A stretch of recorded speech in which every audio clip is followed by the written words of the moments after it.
Good morning students. एक बार फिर आप सभी का जीव विज्ञान की ऑनलाइन कक्षा में स्वागत है। डियर स्टूडेंट, आज हम एक बहुत ही इंटरेस्टिंग चैप्टर स्टार्ट करने जा रहे हैं जिसका नाम है कोशिका चक्र और कोशिका विभाजन, cell cycle and cell division. आइए बात करते हैं।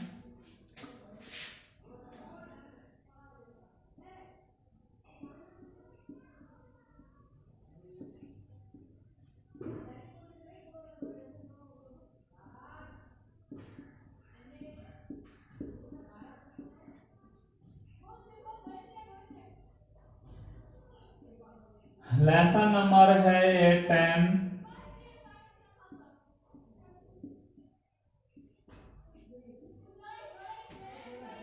जिसका नाम है cell division, cell cycle and cell division, कोशिका चक्र और कोशिका विभाजन। आज हम यहां पर बात करेंगे कि भाई कोशिका चक्र क्या है, ठीक है, कोशिकाएं विभाजन क्यों करती हैं और कोशिका चक्र जो होता है वो कितनी प्रवस्थाओं में बटा हुआ होता है, ठीक है।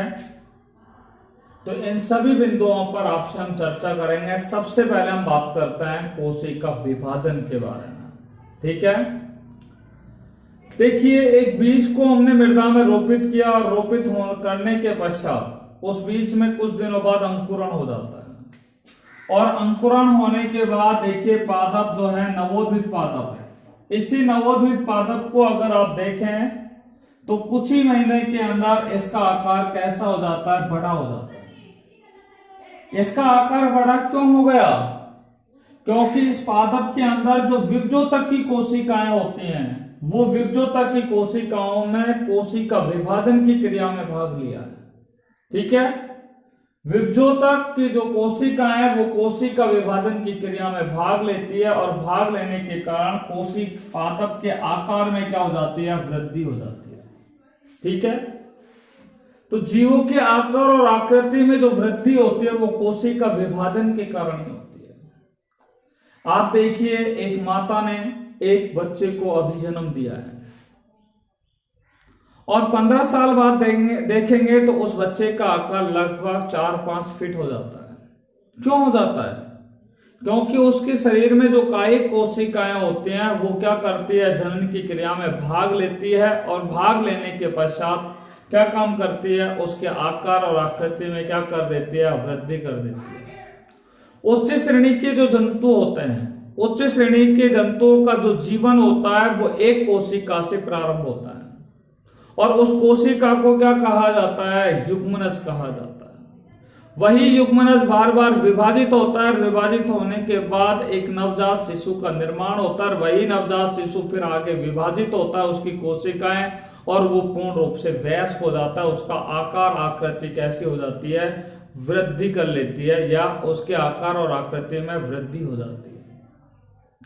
अर्थात हम कह सकते हैं कि कोशिका जो विभाजन होता है उसमें जीवों के आकार और आकृति में वृद्धि होती है।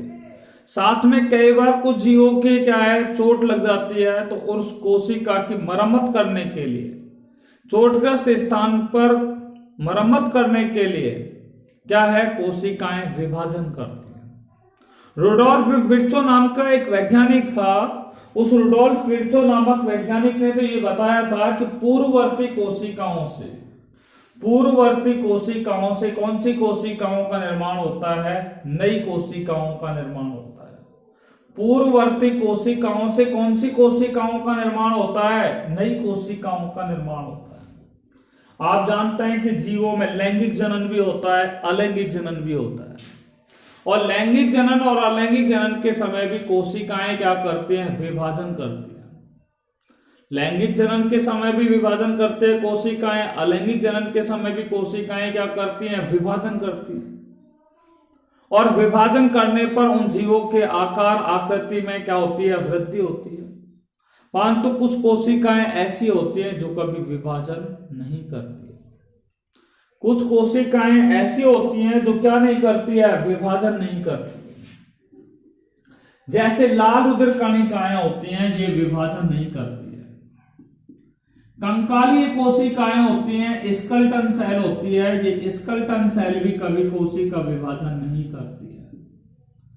आपकी जो मसल सेल होती हैं, पेशी कोशिकाएं होती हैं, वो मसल सेल्स भी कभी भी विभाजन नहीं करती है। यहां तक कि एक और कोशिका है जिसको बोलते हैं नर्व सेल, जिसको तंत्रिका कोशिका के नाम से जानते हैं। ये तंत्रिका कोशिका भी कोशिका विभाजन नहीं करती। लाल उदर कणिकाएं, कंकालीय कोशिका और पेशी कोशिका, तंत्रिका कोशिका, ये कोई भी कोशिका ऐसी है नहीं है जो विभाजन करती हो। ये ऐसी कोशिकाएं जो कभी कोशिका विभाजन की क्रिया में भाग ही नहीं लेती है। ठीक है, अर्थात इसमें कभी कोशिका विभाजन होता ही नहीं है। देखिए कोशिका विभाजन क्यों होता है, सबसे पहली बात यह है कोशिका विभाजन होने की क्या प्रमुख कारण है। Why cell divide, why cell divide. कोशिका विभाजित क्यों होती है, कोशिका विभाजन क्यों करती है। देखिए मैं आपको बता दूं, ये एक जंतु कोशिका है। क्या है ये, एक क्या है, जंतु कोशिका है। कौन सी कोशिका है, जंतु कोशिका है। और जंतु कोशिका के अंदर ये क्या है, केंद्रक है। केंद्रक झिल्ली, जिसको आप प्लाज्मा झिल्ली बोलते हैं। प्लाज्मा झिल्ली और केंद्रक के मध्य जो स्थान होता है उसे क्या कहा जाता है, कोशिका द्रव्य कहा जाता है, साइटोप्लाज्म कहा जाता है। ठीक है, तो केंद्रक और कोशिका द्रव, केंद्रक का आयतन और कोशिका द्रव का जो आयतन होता है, ठीक है, केंद्रक और कोशिका का आयतन कैसा होता है, निश्चित अनुपात होता है। केंद्रक का और कोशिका द्रव का आयतन कैसा होता है, निश्चित होता है। आर हाइटविंग नामक वैज्ञानिक ने बताया था कि कोशिका द्रव अनुपात उसने बताया था, जिसको हमने आपको बताया था एनपी बराबर Vn upon Vc minus Vn। ठीक है, कोशिका विभाजन क्यों करती है, यदि केंद्रक का आयतन जो है वो कोशिका द्रव के आयतन के कैसा होता है, अनुक्रमानुपाती होती है। केंद्रक का आयतन कोशिका द्रव के आयतन के कैसा होता है, अनुक्रमानुपाती होता है। कोशिका द्रव के आयतन में यदि वृद्धि हो जाए, देखो केंद्रक तो इतना ही है और कोशिका द्रव हमने इसको डॉटेड लाइन में दिखा दिया है। अब कोशिका द्रव का आयतन देखिए इतना बढ़ गया है। ठीक है, पहले इतना यहां तक था, अब क्या है, इतना हो गया है, यहां से लेकर के यहां तक। तो जब कोशिका द्रव का आयतन तो बढ़ जाए और केंद्रक का आयतन क्या है, बढ़े। जबकि हमने बताया केंद्रक और कोशिका द्रव का आयतन जो होता है वो एक दूसरे के अनुक्रमानुपाती होता है। और कोशिका द्रव का आयतन जब बढ़ जाता है तो कोशिका द्रव के आयतन के बढ़ने के कारण, ठीक है, केंद्रक और कोशिका द्रव का जो अनुपात होता है वो क्या हो जाता है, परिवर्तित हो जाता है, बदल जाता है, असंतुलित हो जाता है। केंद्रक और कोशिका द्रव का आयतन कैसा हो जाता है, असंतुलित हो जाता है, परिवर्तित हो जाता है, बदल जाता है। और जब ये बदल जाता है तो ऐसी स्थिति में क्या होता है कि कोशिका क्या करती है, कोशिका विभाजन करती है। और कोशिका विभाजन के लिए क्या होती है, कोशिका प्रेरित होती है। जैसे ही कोशिका द्रव का आयतन बदलेगा या केंद्रक का आयतन बदलेगा तो कोशिका जो होगी वो कोशिका विभाजन के लिए क्या हो जाती है, प्रेरित हो जाती है। इसलिए कोशिका विभाजन होता है। केंद्रक का आयतन बदले या कोशिका द्रव का आयतन बदलेगा तो निश्चित रूप से क्या होगा, कोशिका विभाजन के लिए क्या होगी, प्रेरित होगी। और कोशिका विभाजन के पश्चात केंद्रक और कोशिका द्रव का अनुपात दोनों का कैसा हो जाएगा, निश्चित हो जाएगा, अनुक्रमानुपाती हो जाएगा। ठीक है, अब आपको बता दें, यहां पर हम दूसरा लक्षण आपको बताने जा रहे हैं। कोशिका की उम्र बढ़ गई।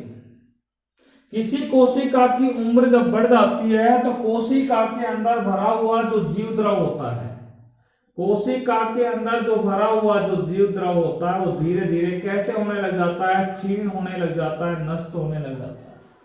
कोशिका की आयु बढ़ने के साथ साथ कोशिका की आयु या उम्र बढ़ने के साथ साथ उस कोशिका में जो भरा हुआ जीवद्रव होता है वो जीवद्रव कैसा होता जाता है, धीरे धीरे नष्ट होता जाता है या क्षीण होता जाता है, जिसे हम काल प्रभावन कहते हैं।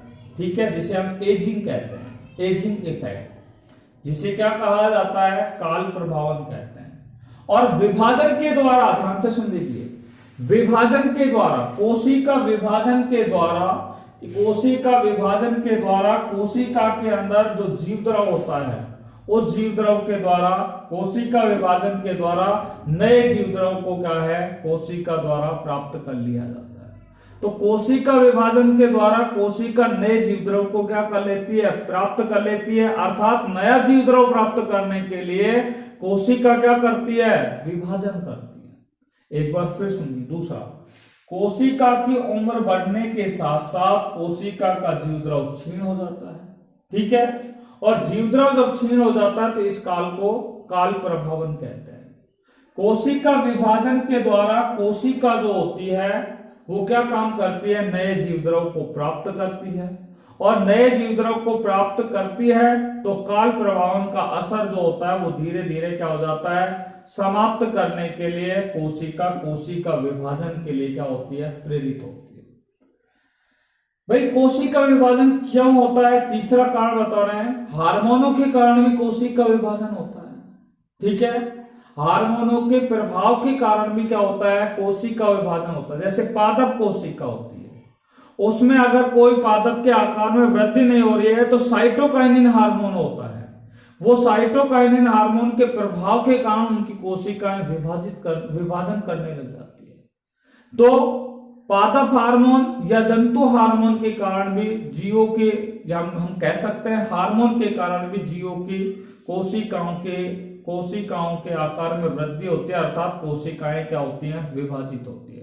तो हार्मोन के कारण भी कोशिकाएं क्या होती हैं, विभाजित होती है, या हार्मोन के द्वारा भी कोशिका विभाजन के लिए प्रेरित होती है। एंजाइमों के द्वारा भी कोशिका विभाजन के लिए क्या होती है, प्रेरित होती है। एंजाइमों के द्वारा भी कोशिका विभाजन के लिए क्या होती है, प्रेरित होती है। तो हमने आपको बताया कोशिका विभाजन क्यों होता है। तो सबसे पहले बता दिया केंद्रक और कोशिका द्रव के आयतन कैसा होता है, निश्चित अनुपात में होता है। और आर हर्टविग नामक वैज्ञानिक ने बताया कि कोशिका द्रव्य अनुपात जो होता है उस केंद्रक का आयतन और कोशिका द्रव के आयतन के कैसा होता है, अनुक्रमानुपाती होता है। यदि कोशिका द्रव का आयतन में वृद्धि हो जाए तो यह आयतन क्या होता है, केंद्रक और कोशिका द्रव का आयतन परिवर्तित हो जाता है और यह कोशिका विभाजन को क्या करती है, प्रेरित करती है। हार्मोन और एंजाइम भी कोशिका विभाजन को प्रेरित करते हैं। तीसरा मैंने बताया कोशिका की उम्र बढ़ने के साथ साथ, ठीक है, जीवद्रव क्षीण होता जाता है और जीवद्रव जब क्षीण हो जाता है तो उस प्रभाव को काल प्रभावन कहते हैं। विभाजन के द्वारा भी क्या है, कोशिका को नया क्या है, जीवद्रव प्राप्त होता है। ठीक है, विभाजन के द्वारा भी कोशिका को नया जीवद्रव क्या होता है, प्राप्त होता है। और काल प्रभावन का असर समाप्त करने के लिए ही कोशिका विभाजन के लिए क्या होती है, प्रेरित होती है। अब बात करते हैं हम कोशिका चक्र के बारे में। किसके बारे में, कोशिका चक्र पर आपसे हम क्या करने जा रहे हैं, चर्चा करने जा रहे हैं। देखिए ये तो हो गई कोशिका विभाजन और कोशिका विभाजन क्यों होता है। नेक्स्ट है हमारा सेल साइकिल, कोशिका चक्र पर आपसे बात कर रहे हैं। ठीक है, देखो कोशिका चक्र क्या है, इस पर हम बात करते हैं। सबसे पहले आपको बता दूं, कोशिकाएं जो होती है वो निरंतर रूप से क्या करते हैं, वृद्धि करती है। चाहे पादप कोशिका होती है चाहे जंतु कोशिका होती है, ये पादप कोशिका और जंतु कोशिका निरंतर रूप से क्या करती है, वृद्धि करती है। इनमें प्रोटीन, डीएनए, आरएनए जो होता है उसका निरंतर रूप से क्या होता है, निर्माण होता है। और जब इनका निरंतर रूप से निर्माण होता है तो कोशिका विभाजन के लिए क्या होती है, प्रेरित होती है। अर्थात कोशिका विभाजन की परिभाषा क्या हुई कि एक कोशिका से, ये एक कोशिका है और उस एक कोशिका से दो पुत्री कोशिकाओं का निर्माण हो। एक कोशिका से कितनी कोशिकाओं का निर्माण हो, दो पुत्री कोशिकाओं का निर्माण हो। एक कोशिका से दो पुत्री कोशिका, या हम कह सकते हैं एक कोशिका दो पुत्री कोशिकाओं में विभाजित हो तो उसे कोशिका चक्र कहते हैं। एक कोशिका जब दो पुत्री कोशिकाओं में विभाजित हो तो उसे क्या कहते हैं? कोशिका चक्र कहते हैं। या हम कह सकते हैं कि एक व्यक्तिगत कोशिकाओं, कौन सी कोशिका? एक व्यक्तिगत कोशिका की संपूर्ण, ठीक है, जीवन चक्र को, एक व्यक्तिगत कोशिका के संपूर्ण जीवन चक्र को भी क्या कहा जाता है? कोशिका चक्र कहा जाता है। कोशिका चक्र की दो परिभाषा मैंने बता दी है, जो भी आपको अच्छे लगे। एक कोशिका जो होती है वो दो पुत्री कोशिकाओं में विभाजित हो जाए तो उसे कोशिका चक्र कहते हैं।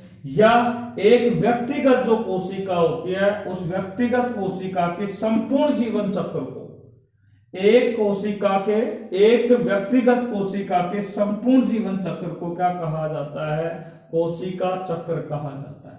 और कोशिका चक्र का जो वर्णन किया गया है वो सबसे पहले 1953 में एक वैज्ञानिक थे जिनका नाम था होवार्ड और पेल्क नाम के वैज्ञानिक ने, होवार्ड और पेल्क नामक वैज्ञानिक ने कोशिका चक्र, होवार्ड और पेल्क नामक वैज्ञानिक ने कोशिका चक्र का वर्णन सबसे पहले यूकैरियोटिक कोशिकाओं में किया।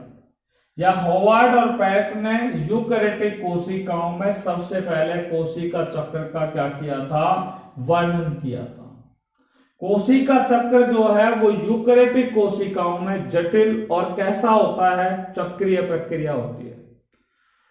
कोशिका चक्र यूकैरियोटिक कोशिकाओं में कैसा होता है? जटिल और एक चक्रीय प्रक्रिया के रूप में क्या होता है? पाया जाता है या पूर्ण होता है।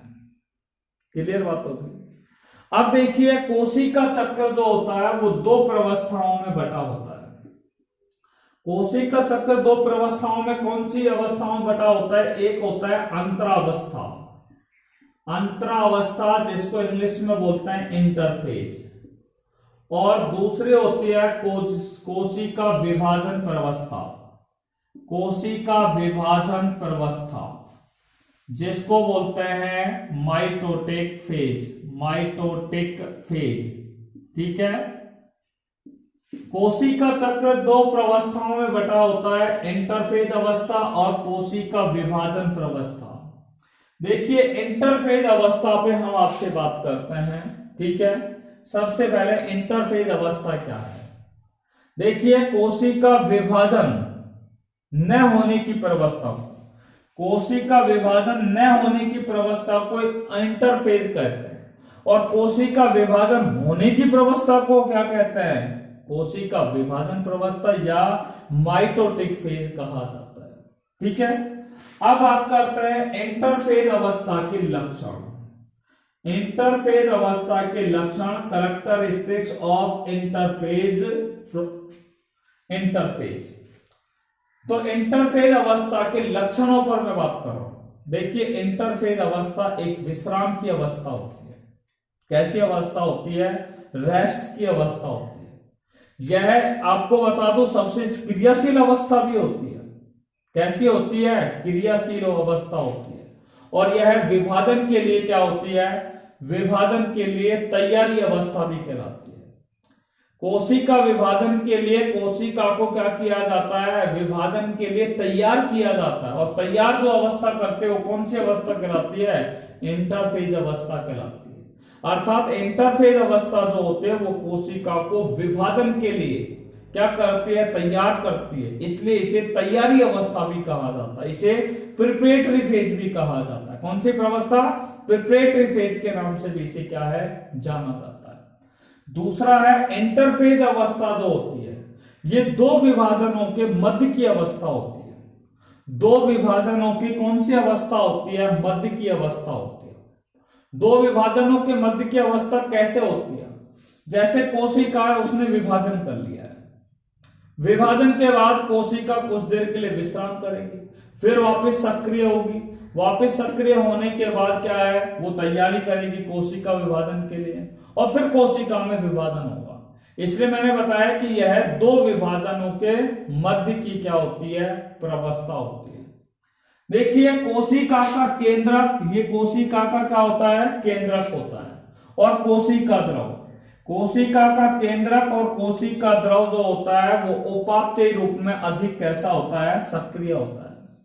इंटरफेज अवस्था के अंदर कोशिका का केंद्रक और कोशिका द्रव दोनों कैसी अवस्था में होते हैं, अधिक सक्रिय अवस्था में होते हैं, जिससे इसका आकार कैसा होता है, जिससे कोशिका के केंद्रक का और केंद्रिका का आकार भी कैसा होता है, बड़ा होता है। तो केंद्रिका और केंद्रक का आकार कैसा होता है, बड़ा होता है। इस प्रवस्था में विभाजन नहीं होता है, there is no division in this phase. ये क्या हो गया है, इंटरफेज अवस्था के लक्षण। तो इंटरफेज अवस्था का पहला लक्षण मैं आपको बता दूं कि यह एक विश्राम अवस्था होती है, यह सबसे अधिक क्रियाशील अवस्था होती है और यह विभाजन के लिए कोशिका को क्या करती है, तैयार करती है। इसलिए इसे तैयारी अवस्था या प्रिपरेटरी अवस्था के नाम से जाना जाता है। यह दो विभाजनों के मध्य की क्या होती है, अवस्था होती है। दो विभाजनों के मध्य की अवस्था होती है, इंटरफेज अवस्था होती है।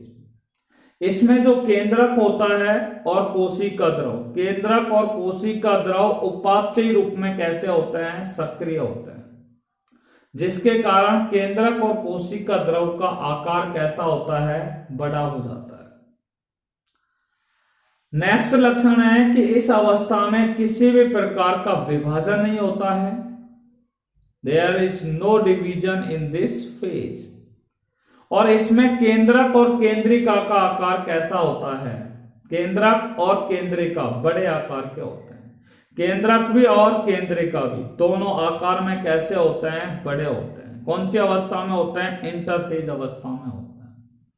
देखिए नेक्स्ट हम बात कर रहे हैं, होवार्ड और पेल्क नामक वैज्ञानिक ने कोशिका चक्र का विस्तृत रूप से क्या किया था, यूकेरियोटिक कोशिकाओं में वर्णन किया था। और होवार्ड और पेल्क नामक वैज्ञानिक ने ही यूकेरियोटिक कोशिकाओं में, ठीक है, इंटरफेज अवस्था को, ठीक है, इंटरफेज अवस्था को 3 चरणों में क्या है, बांटा है। कितने चरणों में बांटा है, 3 चरणों में बांटा है। नंबर 1 जीवन प्रवस्था, नंबर 2 एस प्रवस्था, नंबर 3 G2 अवस्था। जीवन का अर्थ होता है growth phase first, growth phase first, जिसको बोलते हैं वृद्धि प्रवस्था प्रथम।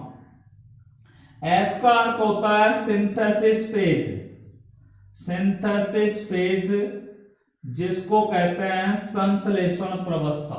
कौन सी प्रवस्था कहते हैं, संश्लेषण प्रवस्था के नाम से जाना जाता है। G2 का अर्थ है G for growth phase second, वृद्धि प्रवस्था द्वितीय। इंटरफेज अवस्था को होवार्ड और पेल्क नामक वैज्ञानिक ने 3 चरणों में इसे बांटा है। नंबर 1 जीवन प्रवस्था, नंबर 1 सेकंड एस प्रवस्था और नंबर 3 G2 प्रवस्था। जीवन को वृद्धि प्रवस्था प्रथम कहते हैं, एस को संश्लेषी प्रवस्था कहते हैं और G2 को वृद्धि प्रवस्था कहा जाता है।